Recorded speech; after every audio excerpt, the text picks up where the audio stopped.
tulang binatang hasil berburu. Ini manik-manik untuk perhiasan, kemudian batu, berium dan segala macam, dan ini ditemukan oleh warga sipil, bukan oleh arkeolog. Jadi pemerintah Kabupaten Bekasi membeli warga sipil. Nah, ini adalah replika dari kerangka manusia bumi. Yang aslinya ini sebenarnya ini ada di Museum Nasional karena satu-satunya. Jadi kalau benda-benda bersejarah cuma ada satu, itu biasanya langsung dikirim, ditaruh di Museum Nasional. Tapi kalau yang ditemukan lebih dari satu, biasanya akan dikembalikan ke daerah temuannya.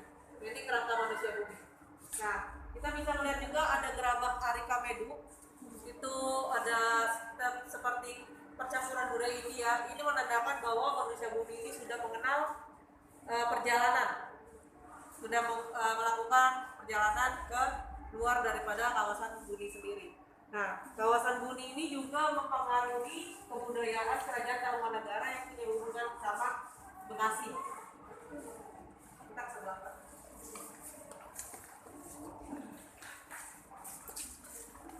Ya.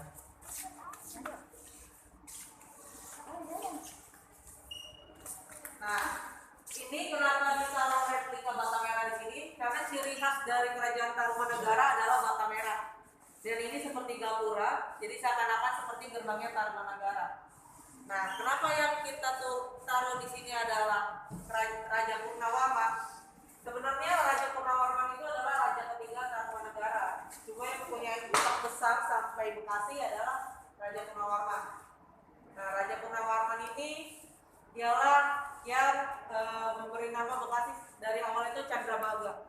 Candrabaga itu apa? Itu nama sungai yang secara harafiahnya itu adalah bagian bulan, Bagasasi. Kemudian pada saat Belanda masuk, Bagasasi diubah menjadi Bakasi, sehingga namanya jadi Bekasi. Nah, kenapa ada buku Buddha di sini? By Fahiyat. Fahiyat itu siapa? Fahiyat itu pendeta Buddha yang melakukan perjalanan dunia, dan dia itu bertemu oleh sekelompok masyarakat yang dinamakan masyarakat Tolomo. Tolomo itu diyakini sebagai dialek Tionghoa, yaitu adalah artinya Tarumanegara. Taruma itu, tarum diambil dari kata Citarum, yaitu sungai yang merupakan mengaliri kehidupan daripada kerajaan Tarumanegara. Stratifikasi sosial di kerajaan Tarumanegara terbagi menjadi dua golongan, yaitu masyarakat yang sudah menerapkan budaya literatif book. Jadi kalau misalnya dibuka bukunya, ini ceritanya beda-beda. Nah, dibuka lagi, beda lagi. Nah, misalnya kita mau pilih satu cerita. Pusat kekuasaan kerajaan Tarumanegara belum dapat ditentukan secara pasti. Jadi, kalau misalnya di Kesultanan Jogja, itu penanggalan pakai sengkala umpet. Misalnya tahun 1612, Catur Nogo Roso Tunggal. Nah, kerajaan Tarumanegara ini tidak diketahui tanggal pastinya dibuat kapan. Tapi merupakan kerajaan tertua kedua setelah Kutai. Ditandai dengan apa? 7 prasasti. Salah satunya Prasasti Tugu, Batu Jaya, kemudian Ciaratu, Pasir Moleangka. Dipengaruhi oleh kebudayaan Hindu.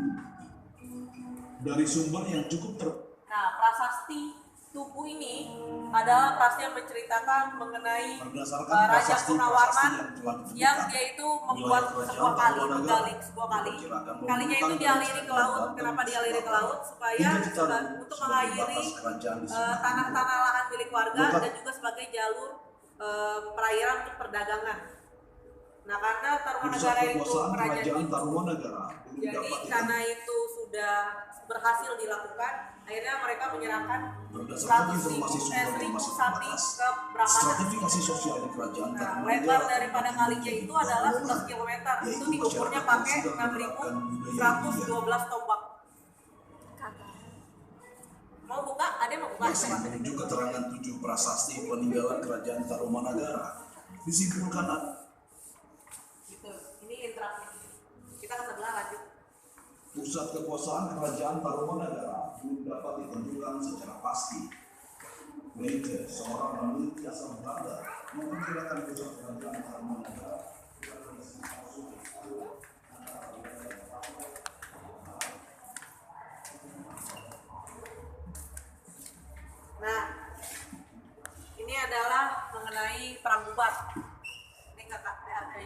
ada yang tahu nggak perang buat ini nanti efeknya kemana nih sekarang? Belum. Nah ini efeknya kalau pernah dengar mitos atau dengar desas-desus di masyarakat orang Jawa nggak boleh nikah sama orang Sunda. Nah ini ceritanya gara-gara ini nih perang ini. Jadi dia Pitaloka itu tadinya mau dinikahkan oleh salah satu orang penting di kerajaan Galuh. Sampai di perjalanan ternyata malah menyerang. Nah inilah menyebabkan perpecahan antara Majapahit dan kerajaannya. Nah ini makanya dari situ disebut orang Sunda nggak boleh nikah sama orang Jawa. Karena dibilangnya nanti pengkhianat. Itu nama perang Ugal. Kalau yang ini gerabak-gerabaknya asli. Nah kalau ini nggak boleh divideoin, jadi videonya ke saya aja. Nanti kita videonya ke sini. Karena kenapa? Ini masih asli. Nah ini AR nih, augmented reality.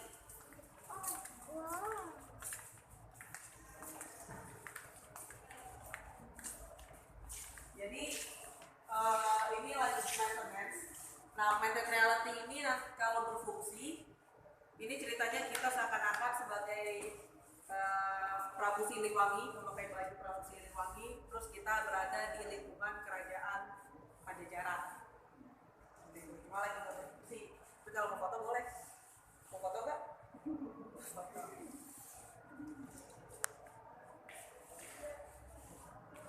Jadi Prabu Siliwangi.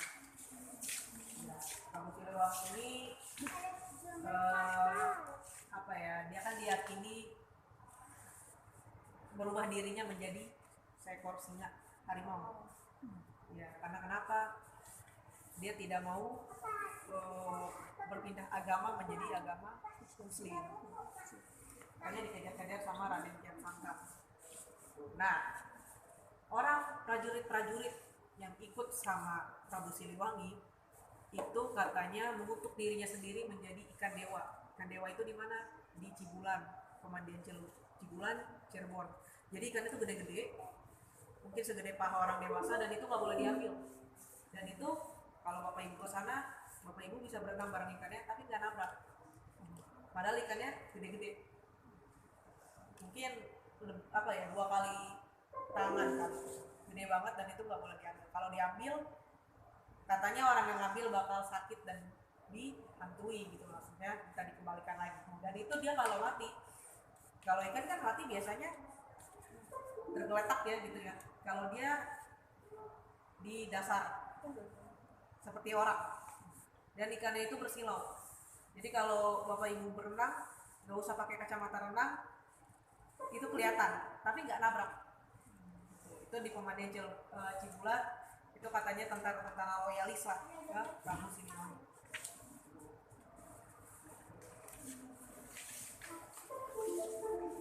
Nah ini buku juga interaktif. Perpindahan pusat kerajaan Sunda yang diawali Pakuan Pajajaran pada abad 14 sampai dengan 15 Masehi. Kerajaan Galuh muncul sebagai kerajaan utama di Tatar Sunda dengan pusat pemerintahannya dikawali dengan rajanya bernama Prabu Niskala Wastu Kencana. Setelah meninggal dunia, tahta kerajaan Galuh diserahkan kepada anak pertamanya yang bernama Prabu Dewa Niskala. Sedangkan tahta kerajaan Sunda di Pakuan Pajajaran diserahkan kepada anak keduanya yang bernama setibanya di sebuah Jadi kalau dibuka halamannya nanti ganti lagi. Mahapati Gajah Mada diperintahkan oleh Ibu Suri Majapahit untuk menerima Hyang Pitaloka sebagai pesubahan, bukan sebagai permaisuri. Atas Gajah Mada, Prabu Dewa. Nah, ini adalah diorama ketika penyerangan Sultan Agung dari Mataram ke Belanda. Jadi awalnya kerajaan Belanda itu VOC itu menyerangnya Jayakarta. Nah, tapi setelah berhasil menyerang Jayakarta, VOC pengen menguasai Mataram. Nah, oleh Sultan Agung waktu itu akhirnya dilakukanlah penyerangan ke benteng VOC. Jadi waktu itu kota tua Jakarta itu dikelilingi oleh benteng dan juga meriam. Meriam itu provokatif, mengarah ke arah Jayakarta pada saat itu. Setelah Jayakarta kalah, ingin menguasai Sultan Mataram. Setelah itu di perang pertama itu Mataram itu sudah sangat siap, menyiapkan 50 kapal dengan banyak amunisi, persiapan, bahan makanan itu udah lebih dari cukup untuk berhari-hari. Ternyata di perang pertama Belanda melawan Sultan Agung kalah. Nah, di perang kedua menyerang lagi di Mataram ke Belanda, diancam sama Sultan Agung bahwa kalau misalnya tentara pulang tapi dalam keadaan kalah, maka akan dipenggal oleh Sultan Agung. Nah, ternyata yang di perang kedua ini kalah juga Mataram. Nah, tentara-tentara ini gak berani pulang ke Mataram. Kenapa? Takut dibunuh. Akhirnya mereka lari ke daerah Pekopian di Tambun dan menetap di sini karena nggak mau balik, takut dibunuh. Nah, ternyata pasukan Mataram itu nggak semuanya orang Sunda, ada orang Betawi, ada orang Banten. Jadi kenapa sekarang Bekasi itu, padahal kita di Jawa Barat sama Sundanya kental ya, tapi kenapa ada percampuran Betawi, apa segala macam, karena juga dari dulu pasukan Mataramnya sudah di sini dengan bercampur-campur kebudayaan. Nah, ini kenapa Mataram ada hubungannya juga sama Bekasi. Nah, ini hubungan politik antara kerajaan Sunda dengan Portugis tahun 1512. Jadi supaya tidak diserang oleh kerajaan lain, terutama Demak, maka politik dagang itu dilakukan oleh para kerajaan Sunda dengan Portugis. Hal ini ditandai dengan apa? Dengan adanya prasasti Padrau. Nah, Padrau ini sekarang ada di mana? Padrau ini sekarang ada di Museum Bahari. Inilah perjanjian antara kerajaan Sunda dengan Portugis. Isinya apa sih? Isinya di sebelah. Itu Portugis dapat mendirikan benteng di Pelabuhan Sunda Kelapa. Kemudian kerajaan Sunda akan memberikan nada sebanyak yang dibutuhkan Portugis. Kemudian Portugis bersedia membantu kerajaan Sunda apabila diserang oleh kerajaan lain, terutama Demak. Dan sebagai bentuk persahabatan